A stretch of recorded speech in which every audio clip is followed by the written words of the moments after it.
नन्हे भाई आए दिन नित नए तरीकों से हम लोगों को उल्लू बनाया करते थे। एक दिन कहने लगे, चमड़ा खाओगी? हमने कहा, छी, चमड़ा कौन खाता है, हम नहीं खाते। मत खाओ, ये कहकर चमड़े का एक टुकड़ा मुंह में रख लिया। मजे लेकर खाने लगे। अब तो हम बड़े चकराए।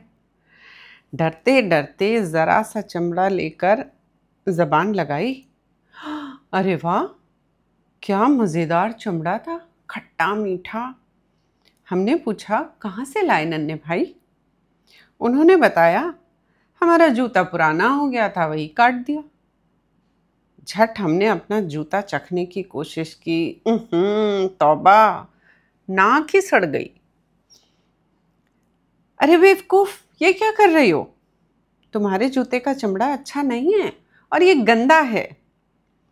आपा की जो नई गुरगाबी है ना, गुरगाबी मतलब सलमा सितारों वाली जूतियां, इसे काटो तो अंदर से मीठा मीठा चमड़ा निकलेगा। नन्हे भाई ने हमें राय दी और बस उस दिन से हमने गुरगाबी को गुलाब जामुन समझकर ताड़ना शुरू कर दिया। देखते देखते मुंह में पानी भर आता। ईद का दिन था। आप अपनी हसीन और महजबीन गुरगाबी पहने पाइचे फड़काती सिवैयां बांट रही थी। आपा जोहर की नमाज पढ़ने ज्यों ही खड़ी हुई, नन्हे भाई ने हमें इशारा किया, अब मौका है। मगर काटे काहे से? हमने पूछा। आपा की संदूकची से सलमा सितारा काटने की कैंची निकाल लाओ। हमने जूं ही गुरगाबी का भूरा मुलायम चमड़ा काट कर अपने मुंह में रखा, हमारे सर पर झट चप्पलें पड़ी। पहले तो आपा ने हमारी अच्छी तरह कुंदी की और फिर पूछा, ये क्या कर रही थी? खा रहे हैं, हमने निहायत मिस्कीन सूरत बनाकर बताया। भोली सूरत। ये कहना था, सारा घर हमारे पीछे हाथ धोकर पड़ गया। हमारी तिक्का बोटी हो रही थी कि अब्बा मियाँ आ गए। मजिस्ट्रेट थे।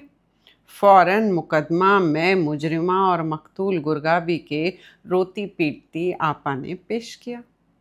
अब्बा मियाँ तो हैरान रह गए। उधर नन्हे भाई हंसी के मारे कलाबाजियां खा रहे थे।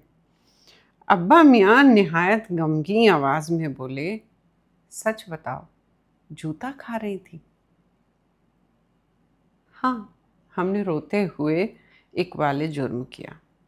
क्यों? मीठा होता है। जूता मीठा होता है?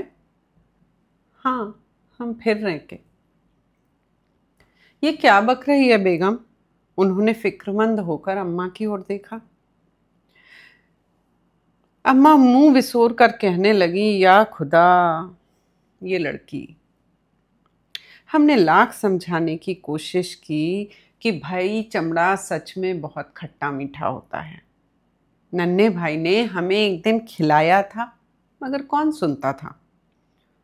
नन्हे भाई ने साफ कह दिया, झूठी है ये। मुकर गए। बहुत दिनों तक ये मुअम्मा किसी की समझ नहीं आया।